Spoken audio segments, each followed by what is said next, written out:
Good morning, everyone. Hello. Hello. Dr. Flowers, you're so funny. Hey, Bill Rochelle. Good morning, everyone. If you're on the East Coast, it's morning. If it's really earlier from the West Coast, it could be tea time in the United Kingdom, right? And it is 11 o'clock at night over in Hong Kong. So, wherever you are in the world, so happy to see you here. This is Mind Over Matter Mondays. Good morning, Coach Carrie. Coach Carrie is one of our Mind Over Matter Mondays teachers, guest teachers. And Mind Over Matter Mondays is all about us learning to grow in conscious awareness as to our infinite potential. And we must go from confused in certain higher concepts to clarity. And the way we do that is through repetition. And in this show, the vision is that all the different teachers we have, many are well-versed, some are new. They all have something that's basic to share with you that works for their clients and works for them. All the topics are very closely related. So as you grow in awareness and you start thinking about, well, what could I do? Well, if they did it, maybe I could do it too. Let me try that. Then you hear things and they resonate with you in different ways as you grow. So I may share something about mind that you haven't gotten yet. And Catherine Chadwick, our guest today, may share something, the same concept through her view or her vision of how her perception. And that time it may be just what you needed to hear. So the purpose here is to continue to repeat these basic concepts until you get them well enough that you can now turn them around and teach someone else. But you can't do that, apply it to yourself, nor to others until you're clear. And we learn through repetition. So here's Linda Meyer. She is also a guest teacher. And Coach Carrie is about finance, but she's also mindset and does a lot with education with young children. She has a lot of talents, Coach Carrie does. I mean, I'd have to pick whichever my favorite one is with her, right? Because she's great with finances, but she's really astute when it comes to practical applications of dealing with young children, because she's also been a teacher. And then Linda Meyer is here, and Linda is developing quickly as our expert in identifying the narcissist next door, or maybe the psychopath, right? The point is that people with narcissism are all around us. They have a huge impact. And once you've been impacted by a narcissist, likely without ever knowing it, there's healing, because you don't know how you've been affected. And Linda will tell you. And she has a wonderful newsletter too each week. So if you think you have a narcissist close by, you absolutely want to connect with Linda and read her things. And I'm hoping she'll start a live show herself on the subject. And then we have Ashif Haji. Hello. Monday is a fine way to activate the mind. Absolutely. Ashif has been a supporter of this work. He's here almost every week. I'm twice each week. He's here at least once. There was a time when he was here every time. I hope that your business is burgeoning so that you can't be here, my friend Ashif. And hello, Rob. I'm your new friend. You're out in Colorado, so it's a couple hours earlier. It's 9:06 for you then. I hope you're having a beautiful day, Rob. It's so nice to see you here. Those gates, how does it go? Supper time here in Europe. Sehr gut, danke. Und Ihnen? Wir gehen ins Kino. Musiden zum Städteleiten aus. Right? I did take German. So glad that you're here, David. Willkommen. All right. And the wonderful Lisa Fevick is here. We're going to get to our guest in just a minute. As the host of this show, one of the things that I'm very aware of, that when we're in this kind of a dynamic where you're an attendee, be sure that you put your questions and comments, all of them, in the comments. Anything that's confusing to you, let me just turn on the banner because we have Absolutely fabulous sponsors here. So we've got certainly room for that. Be sure that you put your notes in the comment, anything that you have to say, because when people replay, they not only get the content, but they also get your comments. Let us know where you're calling in from. Volhin, David, hair. How about that? And 𝗧𝗵𝗍𝗍𝗍, our wonderful registered dietitian who has Metamorphosis Dialogues, a live stream panel Tuesdays every other week at 5 p.m. Eastern. Everything that has to do with being in menopause, pre, during, or after, or having a partner or a family member that is in menopause. There's so much that you can learn that you didn't know. And Lisa also has a lovely newsletter, which is really good in the general sense of knowing what to eat that would alleviate some of these symptoms, good eating to begin with. So she sends out a newsletter every week.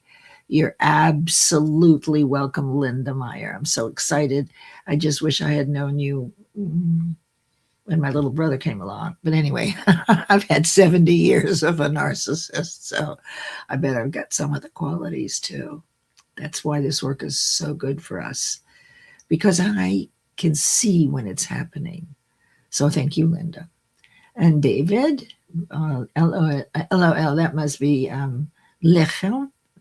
I'm a 𝗧�59𝗿. My grandmother used to call me 𝗧�59𝗿, sweet laughing girl, learning my Deutsch course right now. Okay, awesome. Judy Schnidman, hi, and thank you so much for letting me know that there was big audio difficulties. I think one of the first times you came to the live, that really helped me a lot. A lot of times I don't go back and answer, and I know I'm supposed to, and I say that I will, and then I'm usually hungry and tired after this. So forgive me if I don't get there right away, okay? And Judy, I'm so glad you're here. Thank you for showing up. I'm so happy to see you. And our wonderful Stanley Green, who is the president and CEO of Power Thinking Corporation, and he is one of our 2 sponsors. And you'll hear a little bit more about Power Thinking Corporation in just a bit. All right. So now let's move on to our next point, which is I would like to bring up our guest, Catherine Chadwick, and I'm going to embarrass her a little bit while she's up on the screen. Okay. Right. So let me smooth these over. Sorry. There we go. We'll do it like this. Okay. Because first I'm going to read something. So all I know is when people are reading my bio, I'm going, oh, is that me? Really me? Right. And then after I do, I want to ask you a question, Catherine. Now, many of you know Catherine. Catherine has been and thank you for being here, by the way, Catherine. Thank you so much. Well, thank you. I think it's always fun to be here with you, Leslie. Oh, thank you. The hour flies by and there's so much good, juicy information. I like to call this show the juicy bits of the orange. So are you the person who gets the orange juice that prefers it hand squeezed with the pulp? Or are you a person that doesn't like any pulp at all? Well, see, I love the pulp and the juicy bits. Absolutely. And that's what I think this show is. It's the juicy bits of the orange. It's the best part. So for those of you who know Catherine, she has a Bachelor of Science in Nursing, and she's a registered nurse. She's a clinical and behavioral performance consultant. You can ask her what those things mean. She also is certified in applied positive psychology, and she's the founder of 2 programs, pretty cute. You've got Nurse and the Sunshine Quotient. So Catherine has over 40 years of professional experience, and she's been partnering with leaders, professionals, and organizations navigating high responsibility, sustained pressure, and meaningful transitions. Excuse me, helping them to move beyond stress management towards sustainable vitality. There's one more thing I want to share to you before I okay, her work is grounded in evidence-informed practice and integrates contemporary Western science with time-tested Eastern frameworks, including emotional, energetic, and neural regulation. Mhm. So how's that for a mouthful, Catherine? Would you add anything? Did I get you right? Did I leave anything out? No. And what's so beautiful about the experiences that I've been able to have and what I've been able to learn is that I used to describe it as East meets West is how I have been practicing and teaching. And now I think of it more as both East and West sitting at the same table. Because there are so many fabulous things from both. And I think that it's not the same recipe for each person, right? And it depends on the situation as far as what might be more useful to draw on at one time over another. I'm sorry. I'm sorry. I got distracted by what Rob said. Forgive me for interrupting. But as I'm looking around and trying to get a hold of everything, he's talking about ripping off heaters, and I don't know what he's talking about. Do you? What is it that you said? Hold on a second here. I got to see. Says Leslie got to stop ripping heaters. What does that mean? I think we'll have to ask him. Okay, so Rob, your job is to let us know what that is. Now, I'm not a Gen X, even though I look like one. I know, but I am. So don't ask me about Pearl Jam and Black Flag and all that stuff. The only acquaintance I have with that are my kids. So, look at Jocelyn's here. Well, okay, so before we get into this, and I've shared a little bit, I want to ask you a question, something that is a little different from what I usually do. But because this is about the intelligence within, okay?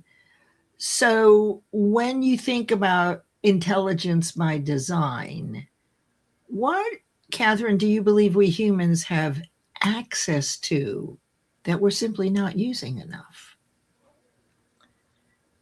I think that very few of us have been programmed to understand and learn about how we operate. And the body and the mind are always connected. And, body, mind, spirit are always connected. And I think that many teachings and many experiences have taught us to compartmentalize the mental apart from the physical. And they influence each other constantly. And that's what I mean by this beautiful design that we all have, right? Because, the body is sending us messages constantly, and we have a tendency sometimes to dismiss it. And there are times when we do have to move on and we can't attend to something right away, but it's just like when that engine light comes on in your car. If you do not pay attention to that engine light, you're going to break down along the side of the road. You must pay attention. But now I want to ask you a quick question here to cap on to that is, okay, so the body learns. How does the body learn initially? And this is a question we've been talking about. So while the body actually does react or respond to certain situations, and that may be the first time, or not maybe the first time, but that's how we're alerted, okay, that something isn't working well. How did the body and the nervous system become programmed, and what did it witness to embed that kind of memory, if you will? We'll call it that because I don't know another word for it. What is the original source? And I'm kind of curious about your thoughts about that. What's the original source of what? What instructs the body to remember and to react a certain way? So like, something happens and all of a sudden your breathing is quickened, right? So when I first learned about that, I learned that there were things I could do, but what is it that programs the body to be able to alert us? Like you said, the body before the mind. How does the body get the information? Very much of how we develop is influenced not only by being in the womb and what's happening with the mother, but also the environment. Mm. And when there is, I think one of the easiest things to recognize is that if you're being developed in a traumatic environment, then how a person is originally designed to operate is going to be impacted by that. And very much like when you think about habits, it's almost as if then the body and the nervous system develop that habit of operating within that trauma. Got it. Right. And I don't think that's a very scientific way of explaining it, but that's how I interpret it. And, it's never my intention to suggest to anybody how they should think. Right. But to share with them information and from my experiences, how they do operate, so they know how to better work with themselves. Yes, yes. And I think the thing that I get here really from what you're saying is that your body can be educated before you've developed conscious awareness. This is what's so important here because humans don't actually develop full-blown or conscious awareness till they're 6 or 7, when they start to begin the age of reason, when they start questioning things. So that if you only got information through your conscious mind and what you were thinking, then you wouldn't have anything other than what other people are thinking until you reach the age of reason.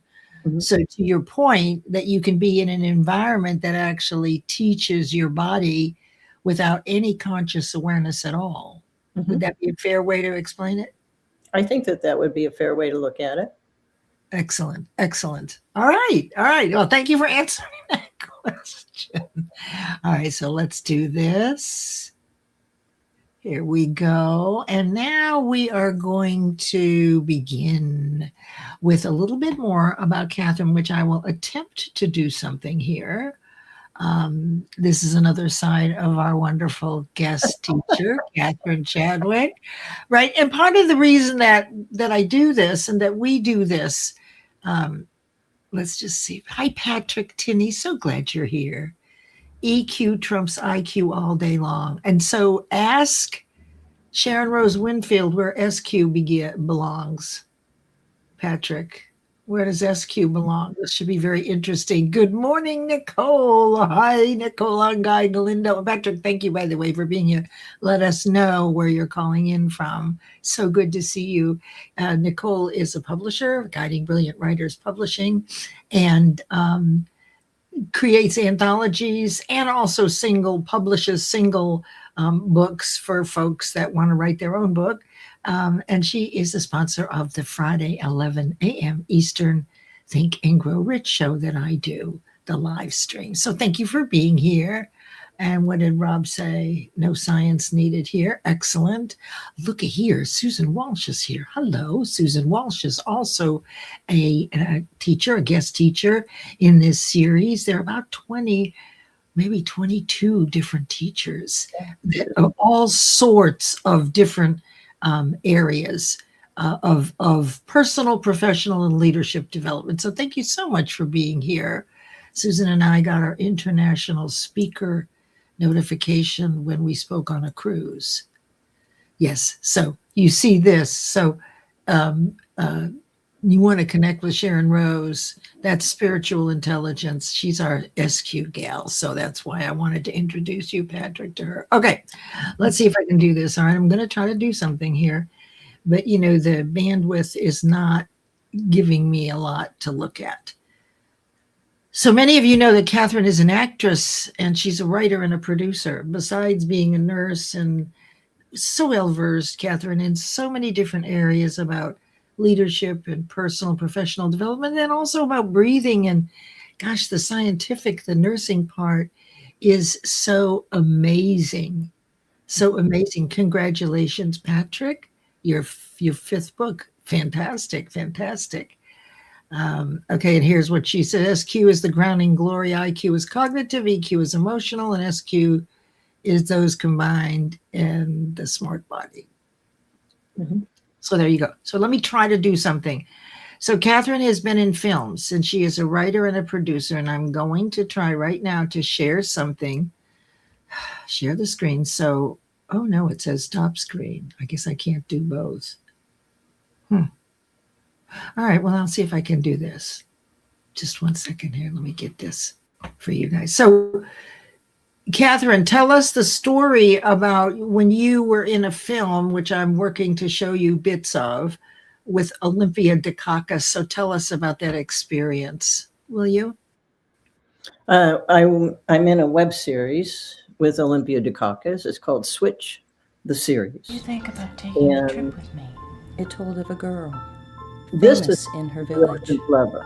for she was the ocean's lover. It's wonderful to meet you. You may not believe this, young lady, but you look exactly like your grandmother did the last Catherine. time I saw her. She used to spend entire days on the beach talking to the ocean, and it brought her flowers on its waves to show her his love. And one day you could say, once I took a trip with my grandmother, and she took me to the borders of reality.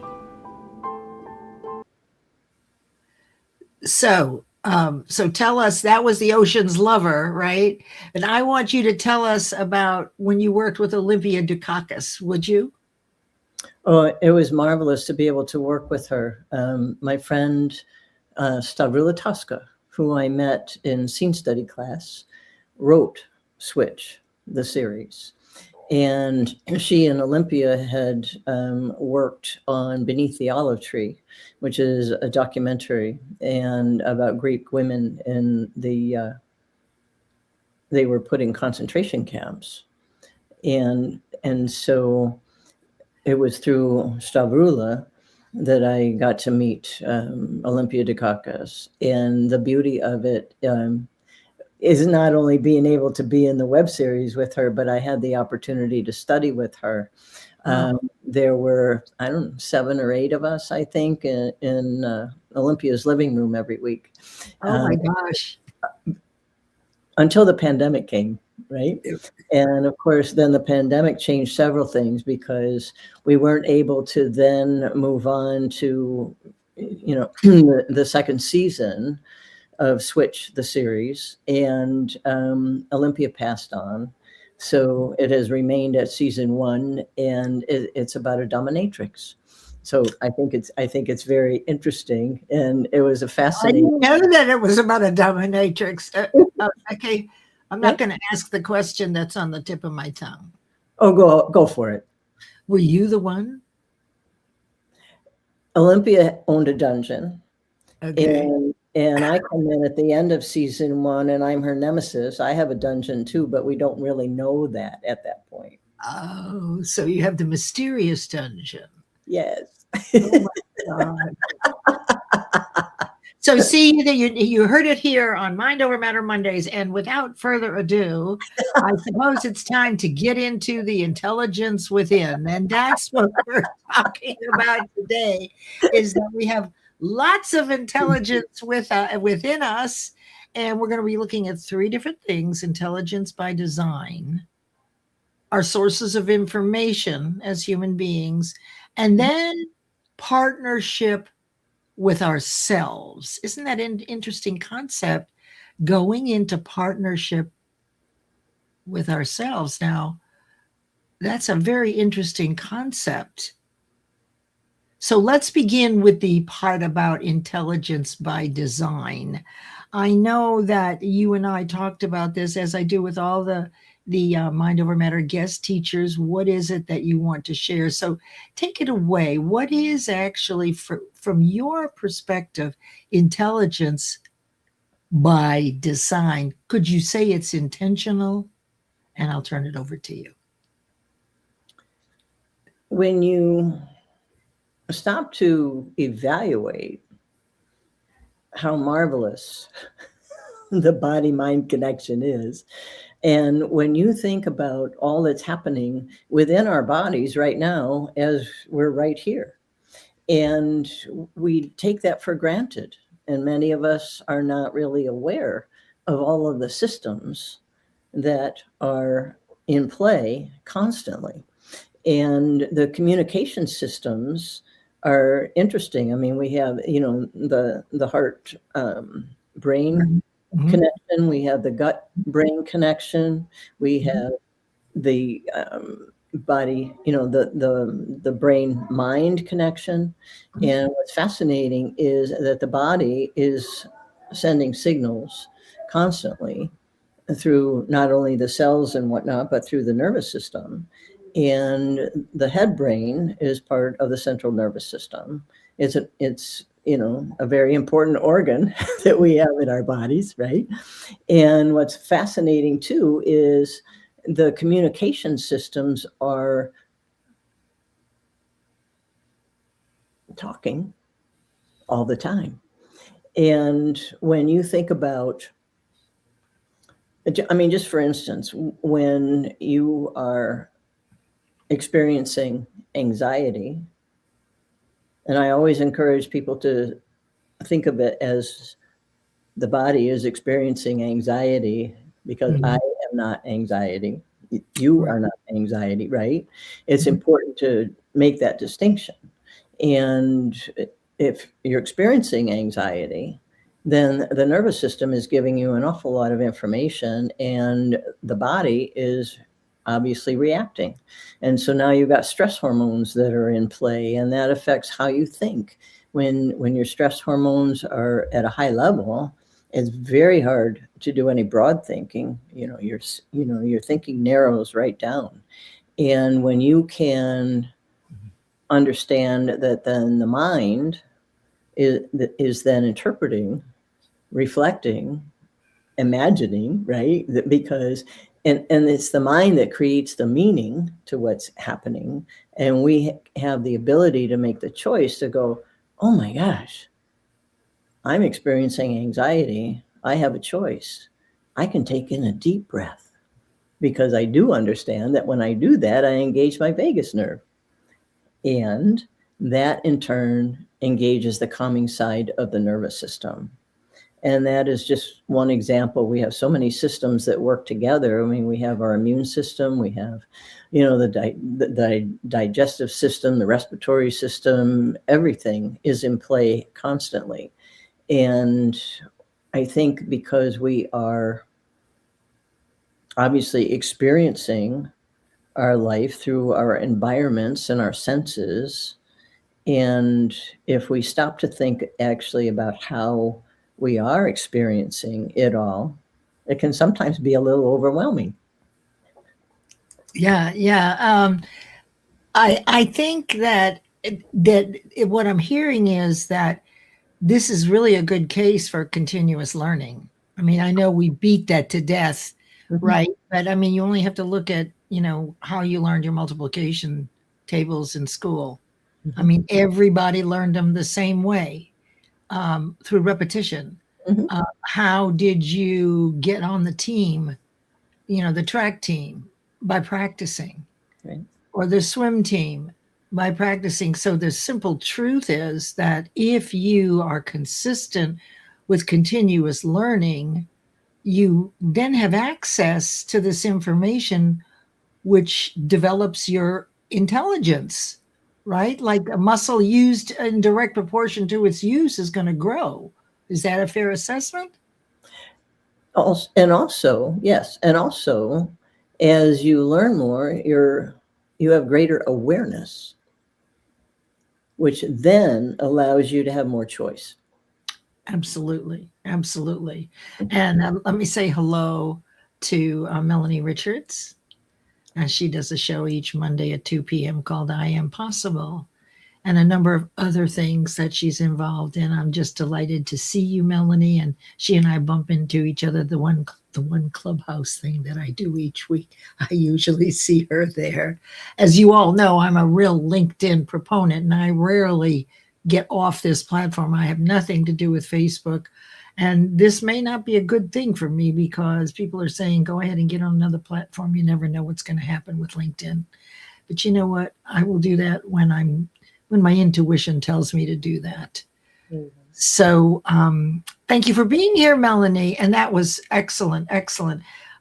So I got another question for you. Okay, while we're in this, well, no, let's go back to the sources of information. I mean, let's go to number 2. Unless there's anything else that we need about intelligence by design, what I'm getting is it is becoming aware and becoming clear on how all these systems work one at a time so that we can apply them and become much more consciously aware of our potential. And I also think it's important to realize that the repeated choices actually reshape the brain through the neuroplasticity. Yes. And yes. So it's important to evaluate what the habits are, what the choices are, and how am I programming myself, right? That's right. And when you think about how the body and mind are always connected, it's like a dance. And in fact, I was thinking about that when I was watching your intro earlier, you know, with the dance. And that was me. They took that after my dancing. And the fluidity of it all, right? And that's really what's happening with us, because the nervous system is continuously communicating. The body is always gathering information and giving us signals. And the brain is always adapting. The mind is always continually interpreting. And so what's also important to understand too is that with a greater level of awareness and more choices, I think that we more easily recognize that a good decision 2 weeks ago might not necessarily be a good decision today, even though we've been in that habitual pattern, because things are always evolving, we're always evolving, and we get new information all the time. Yes. So let's move into our sources of information. And now I do want to ask you this question here. So I know you haven't said exactly what they are, but they'll be clear. Now, with AI becoming another source we turn to for information, how do we distinguish between information we receive from technology and the intelligence, intuition, and knowing that arise from within us? So I don't know if I should say that again. With AI becoming another source we turn to for information, how do we distinguish between information we receive from technology and the intelligence, intuition, and knowing that arise from within us? Is that clear, or is that a little convoluted? I think I understand what you're asking. Okay, good. And what's fascinating, and I think that an article that 𝗕𝗏𝗏𝗏 just published on LinkedIn several days ago, her name is K-E-R-E-N, last name is Eldad, E-L-D-A-D. And she, oh gosh, I met her in New York, I don't know how many years ago. Absolutely fabulous. She's highly successful, very intuitive, very astute. And as far as a coach, I'd say she's top notch. And the article that she wrote was that we're not coaches, guides, whatever you want to describe yourself as, teachers, are not going to be really replaced by AI, because it takes the intuition, it takes the interaction with people to actually understand them to the point, and to be able to see what might be able to be looked at from a different direction, what a good suggestion might be, what, you know, all of those things that we all do for each other, because we can't possibly learn everything about ourselves from our own perspective all the time, right? And what she said was very interesting, and I see it already, is that many people are going to AI for information, for support, for health issues, for mental health issues. And it was fascinating what she wrote in regard to people are coming to her and they've self-diagnosed themselves. They have an explanation for everything that's been happening and why they behave the way that they do. And all of those things. However, that's not doing the work. There are a lot of labels that are being applied, but that is not allowing our own evolution to move forward. Well, let me ask you something about that. Right now, that seems to be the case. I remember the first time I heard these words. They're opening a drive-through at the pharmacy. I thought they were insane. You're doing what? That will never work. Immediately my mind went, how are they going to do that? Limited sources of information, ignorance about how that could actually be, not even the choice to consider that. So I guess from that, what I'm saying is at this point, I would tend to agree with you. Do you think it's possible that the empathic or the emotional, the feeling side can be programmed into AI? Is it that we just haven't imagined it yet? Or would you say it's really impossible? I don't think it's impossible. I think that there is a possibility that can happen. What's interesting in my exchanges with Chat and Claude is that, and I've been working with Chat long enough that to me, it seems like Chat has a sense of humor. Well, it actually be very pissy, because if I get sarcastic, it starts to get sarcastic. Have you noticed that? But and when you just think about it, when you think about epigenetics and being influenced by your environment and all of the training that's going into AI, who's to say it's not possible?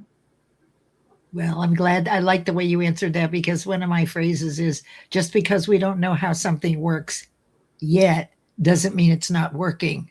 Like the miracles, there really are no miracles, but until you understand exactly how that occurrence happened, you actually sourced it. You were the reason. But gosh, I didn't know that for the first 50 years of my life. Right. Well, So when you think about, quantum physics, quantum mechanics, all of that came to light in the 1920s. Yeah. And it seems to me that that would have been helpful for all of us if that had been part of our education growing up, right? I know. All right. So let's get into a little bit more about the sources of information. And one of the things I was asking you about was, we have inner sources, which you've mentioned, the way you're breathing, the anxiety that you would feel. But what about our external sources of information? And of course, AI is one. But so if we're looking at the sources of information, what would you share with us about our internal and also our external sources of information, Catherine? When you have greater awareness as how you're operating on the inside, I believe that people have a better understanding of how all of what's happening on the inside is influenced by what happens on the outside, right? And that leads me to epigenetics, and how we react and respond to our environment makes a difference as to those chemical cocktail reactions. And that influences what we choose to think. For instance, if a person is constantly overgiving, overteaching, not setting the boundaries, that affects people's health, because it does affect how they choose to move forward, the choices that they make in many arenas of their life. So just that on, a broad overview, I think it's important to realize that we're not only dancing between the mind and the body, we're dancing between the mind, the body, and the environment. And when you think about how we are all bombarded with so many stimuli, that it's almost numbing sometimes. In fact, I just put up a post the other day about how I had turned all the notifications except the emergency notifications off on my phone, because it's such an interruption all of the time. And even if you put it on silent, it's not necessarily silent, right? And and so it's just like, all right, I'll check you, but I'm paying attention to what I'm doing, because there are things that I want to accomplish for myself. And so that takes intention. It takes repetition. It takes all of those things to be able to accomplish those things that we want. And I think it's very easy when you think about, our own physiology, our own attention span, all of these things are interplay. And I mean, it's really a big dance all the way around. It really is. I just love this conversation. There's so many questions that I could ask you. Okay, so one of the things, are you familiar with Stephen Covey's 7 Habits of Highly Effective People? And okay, so he's very well known for his circle of influence and circle of concern. So he has 2 circles next to each other, and they're donuts. There's a circle within and a circle without. The exterior is the same amount of information. And one is the circle of influence, which is things that you can change. So you want to focus on things like what boundaries you're going to set, when you're going to meet with clients, right? When you will answer the phone or listen to your notification. And then the circle of concern is what everybody else is doing. Well, as you focus your thoughts and your mind on what everybody else is doing, it diminishes the size or the bandwidth of the things that we can actually influence and make choices of. That's such a lovely example. It's really about, as you continue to develop the intelligence by design, you then reduce what other people are doing. And as you just said, you're spending more time focused on the things that you value. That's what I'm hearing. And to go along with that, because I believe that the majority of people feel that they have a purpose, that they have something that they can contribute. And unless we fully develop, and I don't know if we will ever fully develop, right?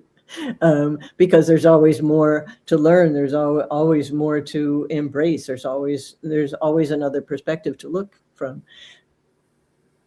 Though if we keep diminishing ourselves, then the power that we have to impart our gifts, our talents, our purpose for the betterment of humanity, the betterment of the neighborhood, even if it's one student at a time. If we're not coming from a place of wholeness, we're not the influence. We're not the, and I don't want to use the word influencer, because that's not what I mean. I guess it's really having influence. Exactly. Right. Just having the ability to influence, maybe. Is that what you mean? Because you want to invite people to change their perspective sometimes. Or if you have a beautiful service or a beautiful product that makes things easier for people, that enhances the way that they're able to experience their life, it's just like, oh my gosh, how fun is that? Yeah, it's fabulous. It's fabulous. I wanted to take a quick look here at this. Some are showing AI more than their own reasoning. And what I want to say about this is that, laziness, not Generation X necessarily, but the one underneath, whatever came next. I mean, when I was in school, I could write in cursive. We weren't allowed to have calculators, right? We could do the math. We had, note paper that they passed out with the test to show your work, right?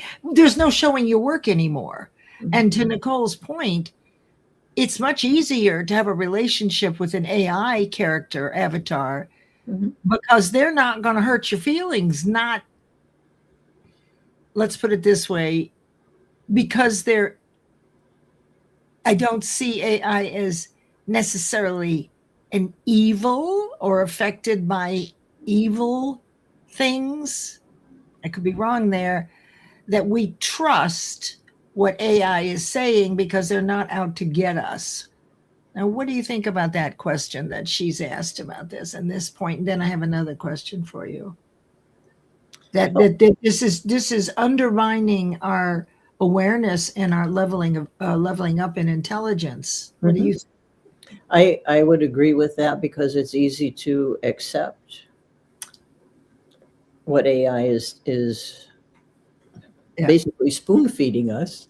Yes, which we have spoon fed it. That was my next point. Our information into AI, it's mm-hmm. gathering it all up and giving it away. And depends on how astute you are when you're working with AI.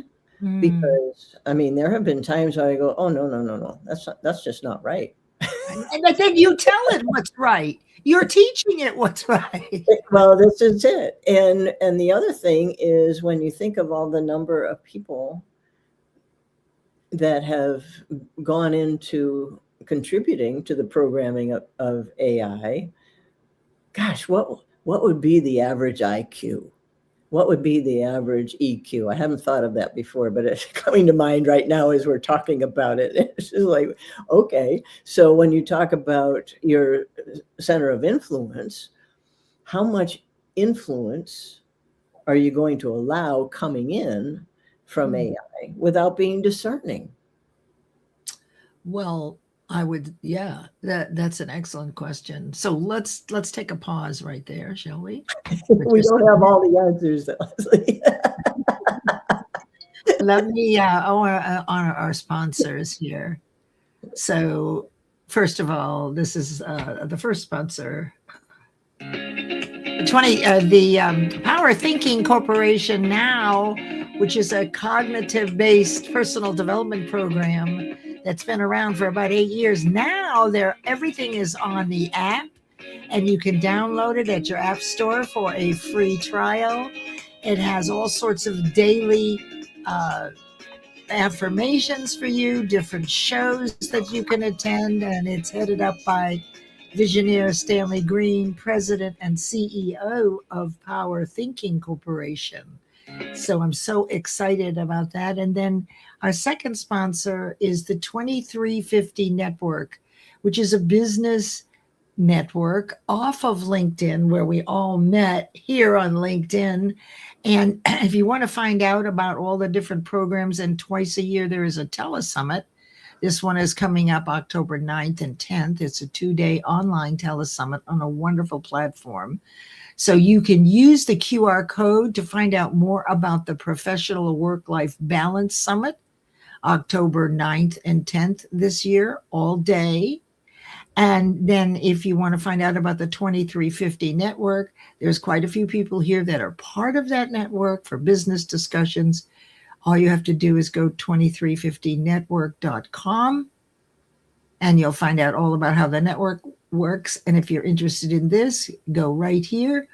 Or you can see that you can also go to creativelivingideas.com work-life-balance-summit. But you'll find it even if you just go to creativelivingideas.com.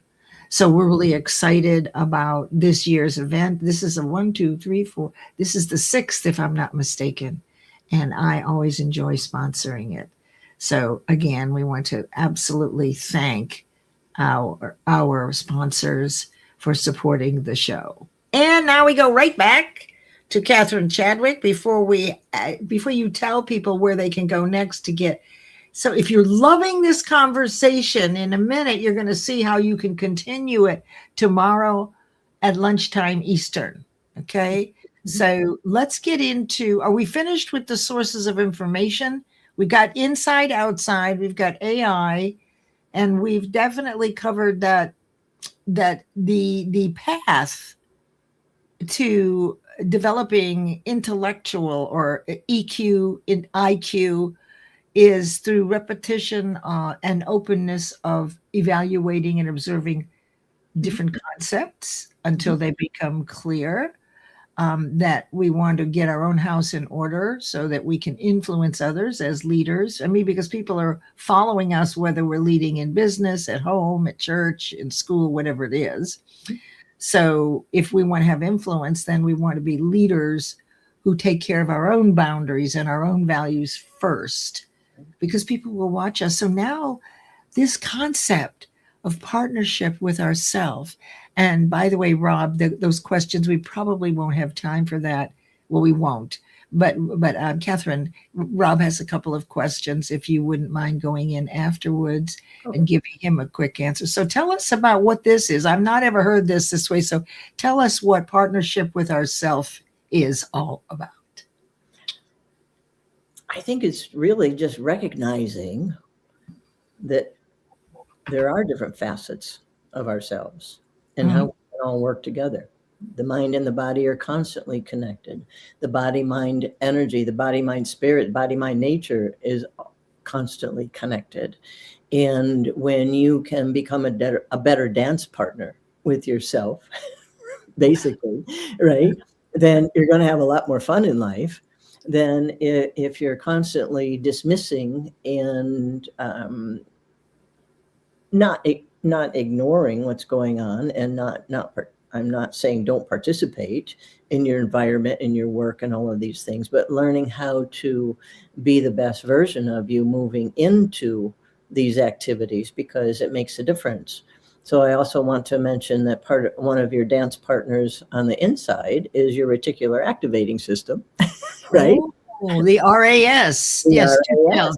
Tell us about that. Absolutely. And very briefly, it's basically what you focus on is what you get, because it acts like a filter. And when you think of a scavenger hunt, and you have a list, so that's what you're focusing on. And so that focus is going through the reticular activating system that is then on the lookout for the things on that list. And that's why you can, you're paying attention to something over here and you're not even noticing what happened over to the left. That's right. Right. And so your focus is you want to get things done on the list.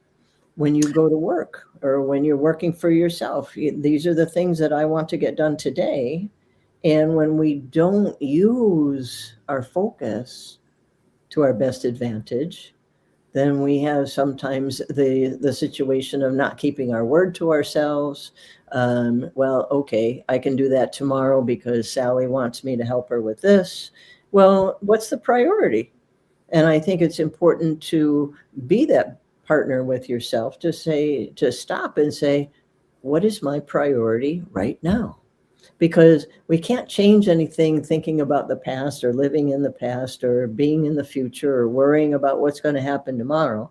The only power that we have is in the present moment. And that requires focus. And that is what I've discovered over the last 20 years. due to the sensory overload that we're undergoing all the time, the biggest complaint my clients have had over almost 20 years is I can't focus anymore. And without your ability to focus, now that one, your description is like really top of mind. Isn't it like when I got pregnant the first time, all of a sudden there were all these pregnant people walking around that I never noticed before, but because I was pregnant and I'm focused on having my baby, the only baby in the whole wide world, right? The only miracle in the world, all of a sudden everybody else is pregnant too. How did that happen? Isn't this the same kind of, I don't know, is it ingrained learning or what is that? It's top of mind, it's intention, it's focus. And then you will find the things that you're focused on. How would you say that? Or do I have it about right? No, and the short of it is what you focus on is what you get, right? So it's what you think about the most, how often you think about it, and how you're feeling when you think about it, and how you're training how you're training your nervous system to work with you. That's right. We can influence how our body operates through those chemical cocktail reactions and through our choices as far as what we choose to think and feel and how we're going to work with that. And we can reprogram ourselves, which is a beautiful thing, because as we can work with our nervous system to bring it off high alert as a knee-jerk reaction, we want that fight or flight to be in place for when we need it. That's However, right. Many times we don't need it as often as it's sending those signals, and that's just because of programming and habit. And we can make those changes. And when we do that, then we create the new neural pathways. And then it's a process. Yes, it is. Well, on the interest of time, we're sitting right up on the hour here. Okay. So tell us about this. If you love this subject, you guys, there's a special off LinkedIn platform webinar tomorrow, and it goes deeper into this. So tell us a little bit about this. This is the QR code to register. This is the link to register, which is pretty easy, tiny URL, self-partnership. And this is the information. It's tomorrow at 12 noon Eastern. So tell us what's going to happen tomorrow at noon as we go deeper into this conversation, please. It will be a little more in-depth conversation. And I also think that we learn well using visuals. So, yes. So I have some great visuals that can come along with us on this little journey. And I like it to be interactive. I like people to be able to ask questions. And I think that also informs what people are looking for, what they're looking to learn. Yes.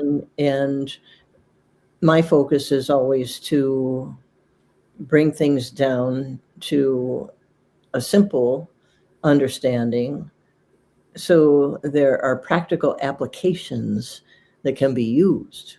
There's no point in having a lot of information if you don't know what to do with it. Absolutely. So I encourage everyone. Oops, that's not what I wanted to have happen. Oh, hold on. There we go. No, all I wanted to do is this. All right, Catherine, thank you so much for being here. I am so excited. So what one thing, other than tomorrow, if you love this conversation, hop on at noon. It's complimentary. Correct. Lasts about an hour. Isn't that right, Catherine? Correct. About an hour. Okay.